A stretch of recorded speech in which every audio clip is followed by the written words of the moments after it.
Hello friends, તો આજે આપણે એક ખૂબ જ મહત્વપૂર્ણ ક્વેશ્ચન પર ચર્ચા કરીશું, જેમાં ઘણા વિદ્યાર્થી મિત્રો કહે છે કે સર આ ક્વેશ્ચનને સોલ્વ કઈ રીતે કરવાનું, અને ક્વેશ્ચન પણ ઇમ્પોર્ટન્ટ છે, તો અમારે એને સોલ્વ કરવો હોય તો કઈ રીતે કરવાનું. તો મિત્રો આજે એના ઉપર હું ડિસ્કશન કરીશ કે આ ક્વેશ્ચનને આપણે સોલ્વ કઈ રીતે કરીશું. ક્લિયર? તો સૌથી પહેલા ક્વેશ્ચનને હું એકવાર વાંચી લઉં. જો ધ્યાન આપો, દરેક જણ ધ્યાન રાખે. ક્વેશ્ચન આપણે એકવાર વાંચીએ કે આપણને શું કહેવા માંગે છે. બરાબર, એક્ઝામના અંદર સૌથી પહેલી વાત એ છે કે ક્વેશ્ચનને પ્રોપર રીતે વાંચો.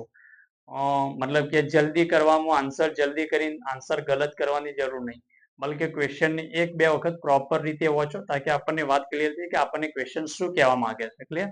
તો આ એક ઇમ્પોર્ટન્ટ ક્વેશ્ચન છે. અહીંયા હેડિંગ ઇમ્પોર્ટન્ટ નું લગાવી દઉં. ક્લિયર? એક આઈએમપી ક્વેશ્ચન છે. બરાબર, ઓકે. ચલો તો હવે એકવાર ક્વેશ્ચનને વાંચી લઉં. એક કાર્બનિક સંયોજનનું આણ્વીય સૂત્ર C9H10O છે.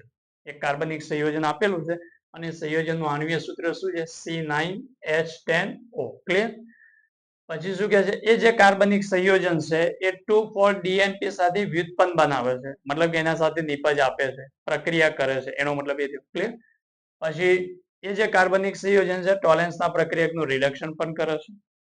એ કાર્બનિક સંયોજન કેનિઝારોની પ્રક્રિયા પણ આપે છે. ત્રણ વસ્તુઓ કીધી. 2,4-DNP સાથે પ્રક્રિયા આપે છે, ટોલેન્સનું રિડક્શન કરે છે, કેનિઝારો પ્રક્રિયા આપે છે, એન્ડ લાસ્ટ એક વાત એ પણ કીધી છે કે ઉગ્ર ઓક્સિડેશન દ્વારા એ જે કાર્બનિક સંયોજન છે એ બેન્ઝીન 1,2-ડાયકાર્બોક્સિલિક એસિડ બનાવે છે. તો એ સંયોજન કયું હશે એને ઓળખવાનું છે, પ્લસ એની રાસાયણિક પ્રક્રિયાઓ આપણે લખવાની છે. ક્લિયર છે? તો ચલો આ ટાઈપનો ક્વેશ્ચન આપણે સોલ્વ કઈ રીતે કરીશું. તો પહેલા જે કાર્બનિક સંયોજન જે છે એનું અણુસૂત્ર જે આપેલું છે પહેલા લખી દો. તો અહીંયા લખી દઈશું. ચલો, C9H10O. આ એક કાર્બનિક સંયોજન છે જે આપણે અત્યારે જાણતા નથી કે કયું છે. ક્લિયર? હા, આ જે કાર્બનિક સંયોજન છે 2,4-DNP સાથે પ્રક્રિયા કરે છે. ક્લિયર? 2,4-DNP જે છે એના સાથે શું કરે છે? પ્રક્રિયા કરે છે. ઓકે, આ જે કાર્બનિક સંયોજન છે એ 2,4-DNP. તો 2,4-DNP, પહેલા તો 2,4-DNP નું નામ શું છે, પૂરું નામ? તો 2,4-ડાયનાઇટ્રોફિનાઇલ હાઇડ્રેઝિન. આ એનું પૂરું નામ છે 2,4-DNP. અને આ શું છે? તો એમોનિયાનું વ્યુત્પન્ન છે. શું છે? એમોનિયાનું વ્યુત્પન્ન છે.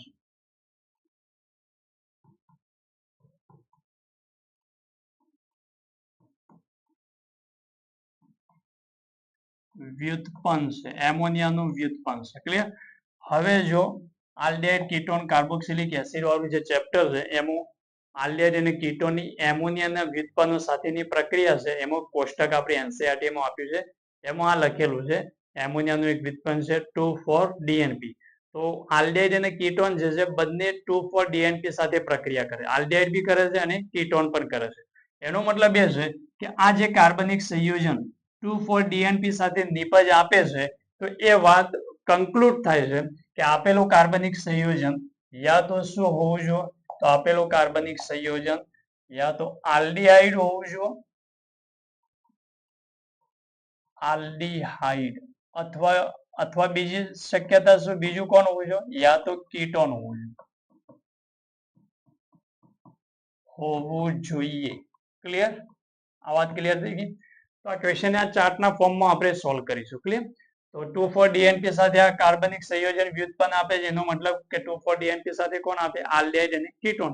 તો યા તો એ આલ્ડિહાઇડ હોવું જોઈએ યા તો કીટોન હોવું જોઈએ. ઓકે, નેક્સ્ટ બીજા નંબરમાં એમ કહે છે ટોલેન્સના પ્રક્રિયકનું રિડક્શન કરે છે. ટોલેન્સના પ્રક્રિયકનું રિડક્શન કરે છે, એનો મતલબ કે આ જે કાર્બનિક સંયોજન છે એ ટોલેન્સના પ્રક્રિયક સાથે પ્રક્રિયા કરે છે. તો ટોલેન્સના પ્રક્રિયક સાથે પ્રક્રિયા કોણ કરે? તો મિત્રો વિચારો, તો ટોલેન્સના પ્રક્રિયક સાથે ફક્ત આલ્ડિહાઇડ જ પ્રક્રિયા કરે છે, કીટોન કરતા નથી. કીટોન ટોલેન્સની કસોટી આપતા નહીં, આલ્ડિહાઇડ આપે છે, ચાહે એલિફેટિક આલ્ડિહાઇડ હોય કે પછી એરોમેટિક આલ્ડિહાઇડ હોય. એનો મતલબ એ છે કે આ કાર્બનિક સંયોજન કીટોન નહીં હોય. કેમ? કારણ કે ટોલેન્સના પ્રક્રિયક સાથે પ્રક્રિયા આપે છે તો પછી ટોલેન્સની પ્રક્રિયા તો કોણ આપે? આલ્ડિહાઇડ. એનો મતલબ એ થયો કે આ કાર્બનિક સંયોજન કોણ હોવું જોઈએ? આલ્ડિહાઇડ જ. આલ્ડિહાઇડ હોવું જોઈએ. ક્લિયર છે પોઈન્ટ? જો ફર્સ્ટ મતલબ કે સ્ટેટમેન્ટ વાંચ્યું તેમાંથી બે વસ્તુ આપણને કે આલ્ડિહાઇડ હોય અથવા તો કીટોન હોય. ઓકે, પછી બીજા નંબરનું સ્ટેટમેન્ટ કીધું કે ટોલેન્સના પ્રક્રિયકનું રિડક્શન કરે છે તો કન્ફર્મ છે કે કીટોન ના હોય, કોણ હશે? આલ્ડિહાઇડ જ હશે, કારણ કે ટોલેન્સ સાથે તો આલ્ડિહાઇડ જ પ્રક્રિયા આપે છે. ઓકે, થર્ડ સ્ટેટમેન્ટ આપણને એમ કહે છે કે કેનિઝારોની પ્રક્રિયા આપે છે. કેનિઝારોની પ્રક્રિયા આપે છે તો કેનિઝારોની પ્રક્રિયા કોણ આપે? એક તો છે કેનિઝારો આલ્ડિહાઇડ આપે, પણ કયા પ્રકારના આલ્ડિહાઇડ આપે? તો આન્સર એ છે કે આલ્ફા હાઇડ્રોજન ન ધરાવતા હોય એવા આલ્ડિહાઇડ કેનિઝારો આપે છે. એનો મતલબ એ છે કે આલ્ડિહાઇડ તો છે પણ એ કેવા હોવો જોઈએ? આલ્ફા હાઇડ્રોજન ન ધરાવતો આલ્ડિહાઇડ હોવો જોઈએ. ન ધરાવતો શું હોવો જોઈએ? આલ્ડિહાઇડ હોવો જોઈએ. ક્લિયર છે? આલ્ફા હાઇડ્રોજન ના ધરાવતો હોય એવો આલ્ડિહાઇડ હોવો જોઈએ. તો આ ત્રણ સ્ટેટમેન્ટ ઉપરથી વાત ક્લિયર થાય છે. પહેલું સ્ટેટમેન્ટ વાંચ્યું તો આપણને એમ થયું કે આલ્ડિહાઇડ અને કીટોન બંનેની શક્યતા, બંનેમાંથી કોઈ બી હોઈ શકે. બીજું સ્ટેટમેન્ટ આપ્યું એટલે ખબર પડી કે કીટોન નહીં આવે, કારણ કે ટોલેન્સની પ્રક્રિયા ફક્ત આલ્ડિહાઇડ આપે છે. અને ત્રીજા નંબરમાં એમ કહે છે કે કેનિઝારોની પ્રક્રિયા આપે છે, તેનો મતલબ કે આલ્ડિહાઇડ તો ખરો, પણ કયો આલ્ડિહાઇડ હોવો જોઈએ?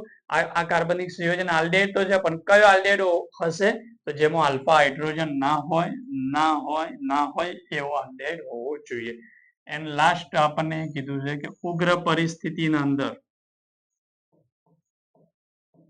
ઉગ્ર પરિસ્થિતિમાં એ શું બનાવે છે? બેન્ઝીન 1,2 ડાયકાર્બોક્સિલિક એસિડ આ બનાવે છે. Benzene 1,2 dicarboxylic acid. Benzene 1,2 dicarboxylic acid. Clear? Benzene 1,2 dicarboxylic acid. ચલો, હવે ઉગ્ર પરિસ્થિતિમાં આ બનાવે છે ડાયકાર્બોક્સિલિક એસિડ. તો હવે આ ઉગ્ર પરિસ્થિતિ બને તો આ જે છે કમ્પાઉન્ડ હશે કયું? તો એક તો વાત એ છે કે આલ્ડિહાઇડ છે અને આલ્ફા હાઇડ્રોજન ન ધરાવતો આલ્ડિહાઇડ છે. હવે વાત કે અહીંયા કાર્બન 9 છે, હાઇડ્રોજન 10 છે, એક ઓક્સિજન છે. આ કમ્પાઉન્ડ ક્યારે બનશે? તો એક તો ફાઇનલ છે કે અહીંયા બેન્ઝીન તો હોવું જ જોઈએ, કારણ કે અહીંયા પ્રોડક્ટ બેન્ઝીન 1,2 ડાયકાર્બોક્સિલિક એસિડ થી બને છે. એનો મતલબ કે અહીંયા શું હોવું જોઈએ? બેન્ઝીન હોવું જોઈએ. અચ્છા, બીજું કોણ હોવું જોઈએ? કે આલ્ડિહાઇડ હોવું જોઈએ, પ્લસ એ આલ્ડિહાઇડ આલ્ફા હાઇડ્રોજન ન ધરાવતો હોય એવું હોવું જોઈએ. એનો મતલબ એ છે કે અહીંયા કોણ હશે? CHO બેન્ઝાલ્ડિહાઇડ, તો જેમાં આલ્ફા હાઇડ્રોજન નહીં. ક્લિયર છે? અને આપણને ખબર છે કે અગર બેન્ઝાલ્ડિહાઇડ ની ઉગ્ર પરિસ્થિતિમાં પ્રક્રિયા કરવામાં આવશે તો બેન્ઝાલ્ડિહાઇડ શેમાં રૂપાંતર થશે? COOH માં કન્વર્ટ થઈ જશે. હવે મિત્રો અહીંયા આવો, કાર્બન કેટલા છે? તો અહીંયા કાર્બન છે જો 1 2 3 4 5 6 અને 7 કાર્બન. અહીંયા કાર્બન કેટલા કીધેલા છે? 9. હવે અહીંયા બીજા નંબરનું જે મતલબ કે ઓર્થો ઉપર પણ COOH લાવવાનું છે તો આપણને ખબર હશે કે મતલબ કે અહીંયા આલ્કાઇલ બેન્ઝીન હશે, એની ઉગ્ર પરિસ્થિતિના અંદર જાણે મતલબ કે પ્રક્રિયા કરવામાં આવે છે, જેમ કે KMNO4 ને એ બધા, તો એની પ્રક્રિયા કરો તો એ આલ્કાઇલ બેન્ઝીન છે શેમાં કન્વર્ટ થઈ જાય? COOH ના અંદર કન્વર્ટ થઈ જાય છે. તો અહીંયા ટોટલ કેટલા કાર્બન થયા? 1 2 3 4 5 6 અને 7. તો 2 કાર્બનની જરૂર છે તો અહીંયા બનાવી દઉં CH2 CH3. અહીંયા શું બનાવી દઉં? CH2 CH3. ટોટલ કાર્બન જો 1 2 3 4 5 6 7 8 9. 9 કાર્બન થઈ ગયા. હાઇડ્રોજન ગણી લો, 3 ને 2 5, 5 ને 1 6 7 8 9 અને 1 10. 10 હાઇડ્રોજન થઈ ગયા અને એક ઓક્સિજન થઈ ગયા. હવે વિચારો કે આ જે કમ્પાઉન્ડ છે એને ઉગ્ર પરિસ્થિતિમાં જાણે પ્રક્રિયા કરશો તો શું આ પ્રોડક્ટ બનશે? યસ બનશે. કેમ? કારણ કે ઉગ્ર પરિસ્થિતિમાં આલ્ડિહાઇડ હશે એ કાર્બોક્સિલિકમાં કન્વર્ટ થઈ જશે અને અહીંયા બેન્ઝીનની રિંગ સાથે કનેક્ટેડ કાર્બન સાથે અગર બેન્ઝીનની રિંગ સાથે એક પોઈન્ટ એક ફંડા સમજી લો કે અગર બેન્ઝીનની રિંગ છે એના સાથે કનેક્ટેડ કાર્બન છે, એ કાર્બન સાથે યા તો હાઇડ્રોજન લાગેલો હોય, યા ઓક્સિજન હોય, યા તો પાઈ બંધ હોય. આમાંથી કોઈ પણ હોય. બેન્ઝીનની રિંગ સાથે કનેક્ટેડ કાર્બન જે છે, જે બેન્ઝીનની રિંગ સાથે જોડાયેલા કાર્બન સાથે યા તો હાઇડ્રોજન હોય, યા તો ઓક્સિજન હોય યા તો પાય હોય, એનું જાણે પણ ઉગ્ર પરિસ્થિતિમાં પ્રક્રિયા થશે તો એ શેમાં કન્વર્ટ થઈ જશે? COOH ના અંદર કન્વર્ટ થઈ જશે. તો આ પણ શેમાં કન્વર્ટ થઈ જશે? COOH.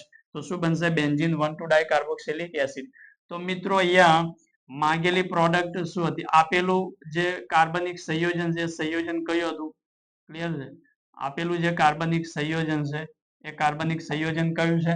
તો આ છે કાર્બનિક સંયોજન, જેમાં 9 કાર્બન છે, 10 હાઇડ્રોજન છે અને 1 ઓક્સિજન છે. કાર્બનિક સંયોજનનું નામ શું છે? ચલો IUPAC નામ શું છે? તો ફર્સ્ટ અને સેકન્ડ, તો નામ શું બનશે? 2-ethyl બેન્ઝીન કાર્બાલ્ડિહાઇડ અથવા તો 2-ethyl બેન્ઝાલ્ડિહાઇડ. તો અહીંયા આપણને જે ક્વેશ્ચન કર્યો છે, ક્લિયર છે? ક્વેશ્ચનમાં અહીંયા આપણને શું કીધેલું હતું કે સંયોજનને ઓળખી બતાવો. તો એ સંયોજન કયું છે? તો સંયોજન છે મિત્રો, સંયોજનનો આન્સર છે અહીંયા CHO અને અહીંયા શું આવશે? CH2CH3. આ સંયોજનના અંદર કાર્બન કેટલા છે? 9. ક્લિયર? 9. હાઇડ્રોજન કેટલા છે? 10 અને ઓક્સિજન કેટલા છે? 1. તો આ સંયોજન છે જે આપણને પૂછેલું છે કે આણ્વીય સૂત્ર છે એનું સંયોજન. તો આ છે એનો આન્સર. ક્લિયર છે? તો કઈ રીતે ચાર્ટના ફોર્મમાં મિત્રો સોલ્વ કરવાનું? આ ક્વેશ્ચનને ચાર્ટના ફોર્મમાં એક એક વસ્તુ, મતલબ કે આ ટાઈપના ક્વેશ્ચનમાં શું કરશે? આપણને એક એક વસ્તુ બોલતા જશે એટલે એક એક વસ્તુ ઓછી થતી જશે. જો શરૂઆતમાં શું કીધું કે 2,4-DNP સાથે પ્રક્રિયા કરે તો આપણે વિચાર કર્યો કે 2,4-DNP સાથે તો આલ્ડિહાઇડ ને કીટોન બંને કરે કે યસ, બંનેના ચાન્સીસ છે. આલ્ડિહાઇડ બી હોઈ શકે અથવા કીટોન પણ હોઈ શકે. પછી બીજું સ્ટેટમેન્ટ આવે એટલે એક કમ્પાઉન્ડને ઓછું કરતું કે ભાઈ શું છે કે ટોલેન્સની પ્રક્રિયા સાથે પ્રક્રિયા કરે છે, એનો મતલબ કે કીટોન તો ટોલેન્સ સાથે નહીં કરતા, તો કોણ હોઈ શકે? ફક્ત આલ્ડિહાઇડ જ હોઈ શકે. પછી શું કીધું? કેનિઝારોની પ્રક્રિયા આપે છે, તો કેનિઝારોની પ્રક્રિયા આપે કોણ? આપે કે આલ્ડિહાઇડ. પણ કયા આલ્ડિહાઇડ? કે આલ્ફા હાઇડ્રોજન ના ધરાવતો એવા આલ્ડિહાઇડ. તો આલ્ફા હાઇડ્રોજન ન ધરાવતો આલ્ડિહાઇડ હોવો જોઈએ. આમાં આલ્ડિહાઇડ વાળો આ જે આલ્ડિહાઇડ છે આલ્ફા હાઇડ્રોજન ધરાવતો નથી. એન્ડ લાસ્ટ વાળું સ્ટેટમેન્ટ આ બધાને આપણને ક્લેરિટી આપશે કે સામે કોણ હશે. જેથી કે ઉગ્ર પરિસ્થિતિમાં બેન્ઝીન 1,2 ડાયકાર્બોક્સિલિક એસિડ બને. એનો મતલબ એ છે કે અહીંયા કોઈને કોઈ બેન્ઝીન તો હોવું જ જોઈએ, પ્લસ બેન્ઝીન સાથે આલ્ડિહાઇડ હોવું જોઈએ અને આલ્ડિહાઇડ આલ્ફા હાઇડ્રોજન ન ધરાવતો હોય એવો હોવો જોઈએ. ક્લિયર છે? તો આ બની ગયું એનું મતલબ કે અહીંયા એના ઉપર જે કમ્પાઉન્ડને આપણે ઓળખી બતાવ્યું ને એનું નામ છે 2-ethyl બેન્ઝીન કાર્બાલ્ડિહાઇડ. હવે અહીંયા શું કરે? અહીંયા કાર્બન 9 ની જગ્યા ઉપર કાર્બન 8 કરી નાખે, હાઇડ્રોજન ચેન્જ કરે. તો કાર્બન 8 વાળો ક્વેશ્ચન આવે તો શું કરશો? તો કશું નહીં, CH2CH3 છે એની જગ્યા ઉપર ખાલી શું લખી દેશું? CH3 લખી દેશું એટલે એ ટાઈપનું કમ્પાઉન્ડ આપણને મળી જશે. ક્લિયર છે? તો મિત્રો ઓલ અબાઉટ આ ક્વેશ્ચન હતો. તો કહેવાનો ઇન્ટેન્સ મારો એ છે કે આ ટાઈપના ક્વેશ્ચનોને એક ચાર્ટના ફોર્મમાં બનાવવાની ટ્રાય કરવાની. ક્લિયર છે? ઓકે, તો અહીંયા સુધી રાખીશું. આ ટાઈપના ક્વેશ્ચનો અવારનવાર આપણે લઈને આવીશું, જેમાં એક એક ક્વેશ્ચન લેશું અને એના ઉપર થોડી ડિટેલમાં ડિસ્કશન કરીશું. Okay, all the best.